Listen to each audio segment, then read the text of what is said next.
ওং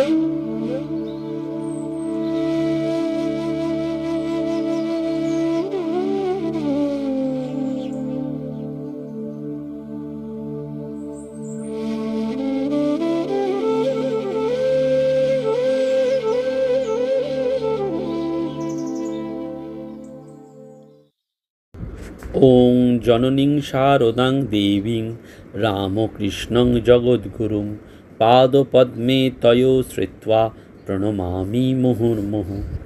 নমস্কার। শ্রী শ্রী ঠাকুর, শ্রী শ্রী মা এবং স্বামীজি মহারাজের রাতুল চরণে ভুলুণ্ঠিত প্রণাম জানাই।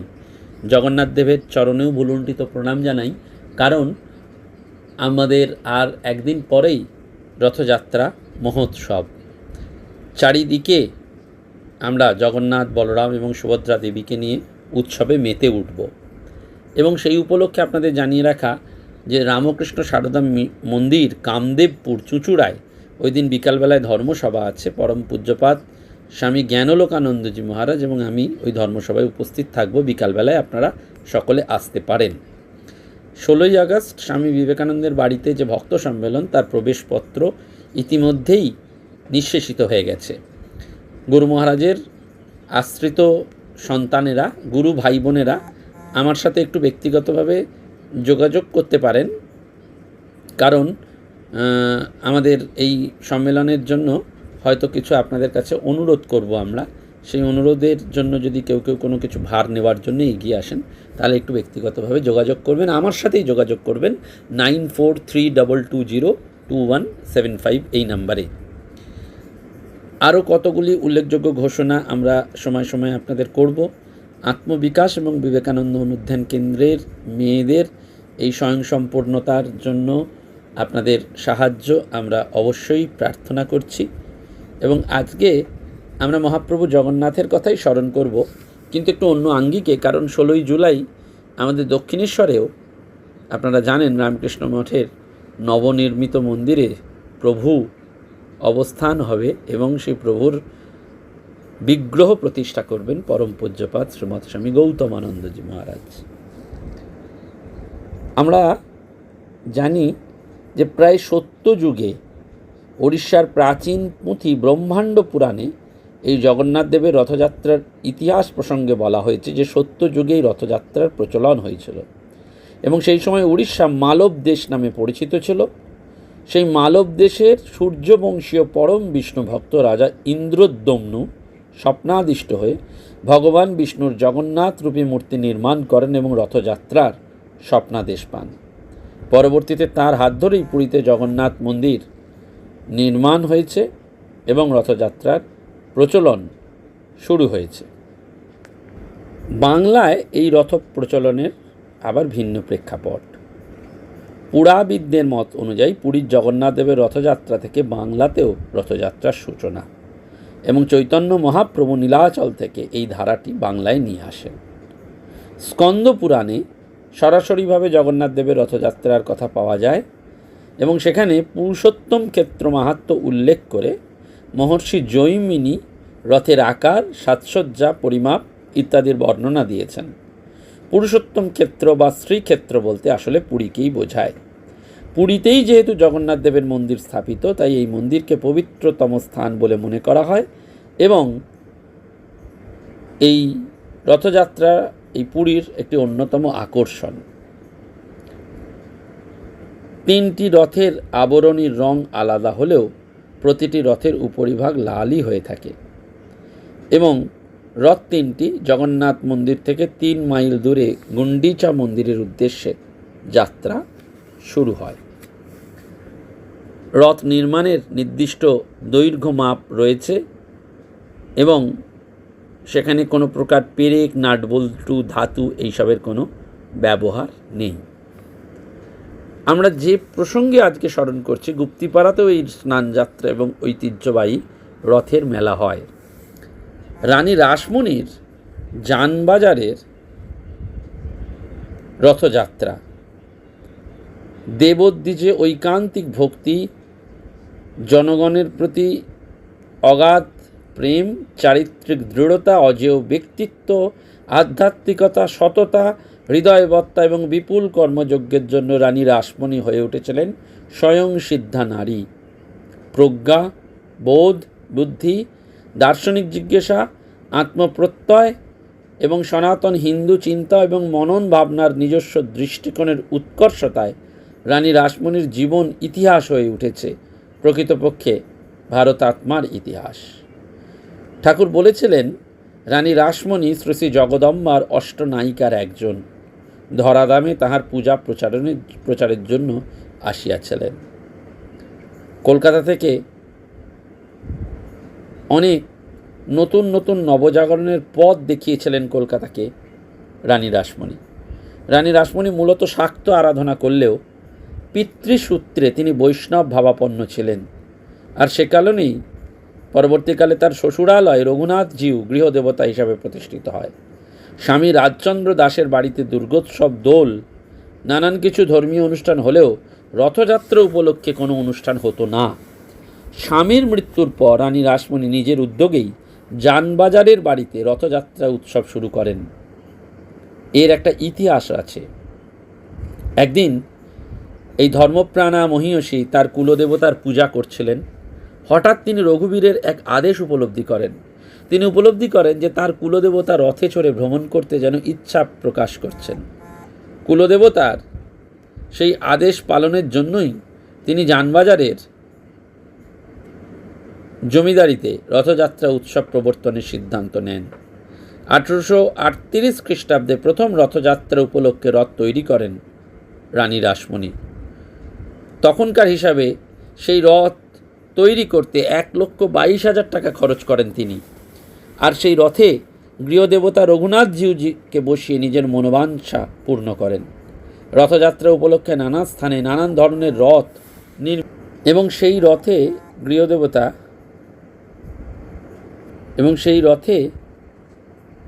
গৃহদেবতা রঘুনাথজিউকে বসিয়ে তিনি ওই মনোবাঞ্ছা পূর্ণ করেন। রানীর ইচ্ছা ছিল রথ হবে রৌপ্য দ্বারা নির্মিত, কাঠের নয়। তখনকার সময় কলকাতার অভিজাত পরিবারের কাছে বিলিতি জহুরি হিসাবে হ্যামিল্টন কোম্পানির খুব খ্যাতি ছিল। রানীর ইচ্ছা অনুযায়ী তার অন্যতম জামাতা মথুরামোহনের ইচ্ছা ছিল বিদেশি কোম্পানিকে দিয়ে রথ তৈরি করা হোক। সেই মতো তিনি মনের ইচ্ছা রানীমাকে জানান, কিন্তু রানীর বড় জামাই রামচন্দ্র দাস রানীমাকে পরামর্শ দেন যে উপযুক্ত দেশীয় কারিগর থাকতে বিদেশিদের হাতে দেবকার্যের ভার দেওয়া উচিত নয়। রামচন্দ্রের আর একটা যুক্তি ছিল যে এই কাজের পারিশ্রমিক দেশীয় কারিগররা পেলে তাদের কিছু অভাব মিটবে এবং কাজের প্রতি উৎসাহ বাড়বে। তাই রামচন্দ্র দাসের কথা মতোই রাসমণি দেবী দেশীয় কারিগর দিয়ে এই রূপোর রথ বানানোর সিদ্ধান্ত নেন।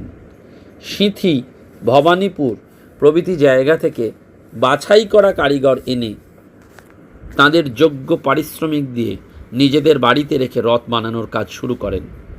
দিনরাত পরিশ্রমের ফলে আষাঢ় মাসেই রথ তৈরির কাজ শেষ হয়ে যায়। রথটি রূপোর দ্বারা নির্মিত হলেও রথের 4টি চাকা ছিল কাঠের তৈরি।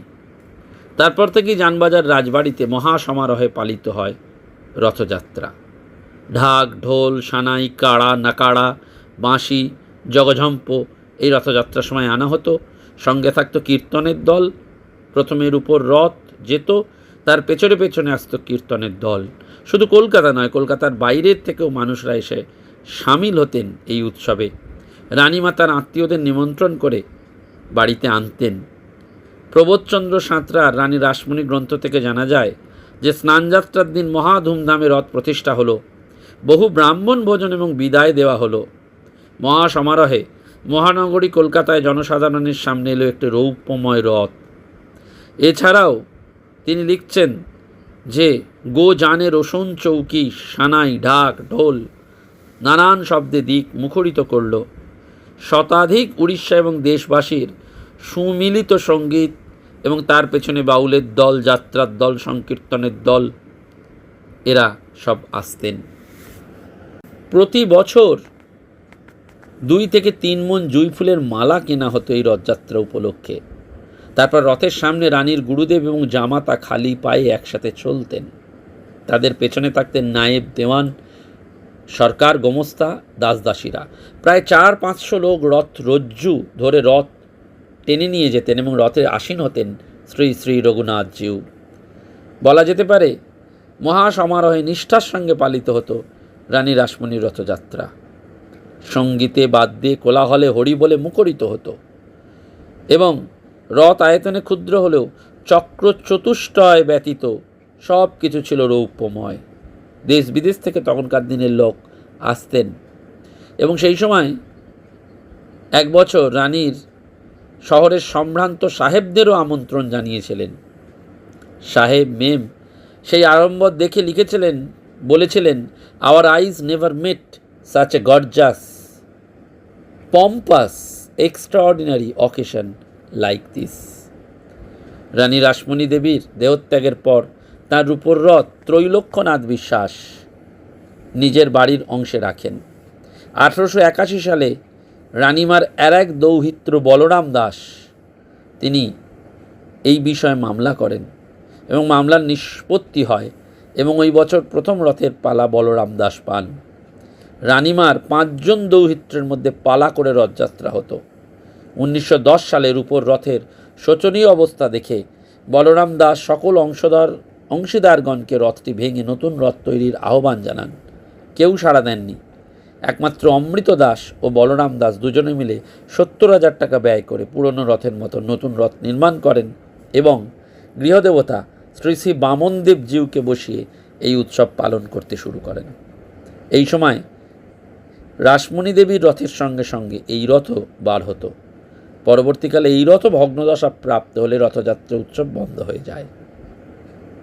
আজ সেই প্রাচীন ঐতিহ্য এবং রীতিনীতি মেনে রথযাত্রা উৎসব পালিত হয় দক্ষিণেশ্বরের মন্দিরে। আসলে এই রথযাত্রার একটা ঐতিহ্য রয়েছে, একটা চেতনাকে জাগ্রত করে।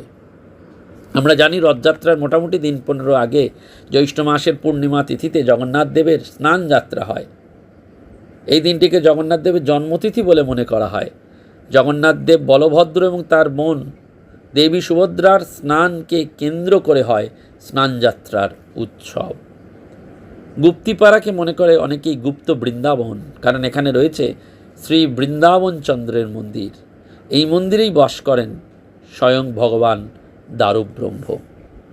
এই গুপ্তিপাড়াতেও কিন্তু রথযাত্রা এবং স্নানযাত্রা উপলক্ষে ধুমধাম করে উৎসব হয়, মেলা হয় এবং এই ঐতিহ্যকে বাঁচিয়ে রাখা। আমাদের মনে পড়ে এই উৎসবগুলি দেখে সত্যকামের সেই গান, জগতের নাথ তুমি প্রভু জগন্নাথ, স্মরণে তোমায় আমি রাখি দিনরাত, দেখা দাও হাতি বেশে স্নানযাত্রার শেষে, অপরূপ শোভা সেজে আকাশে বাতাসে। অর্থাৎ রথযাত্রা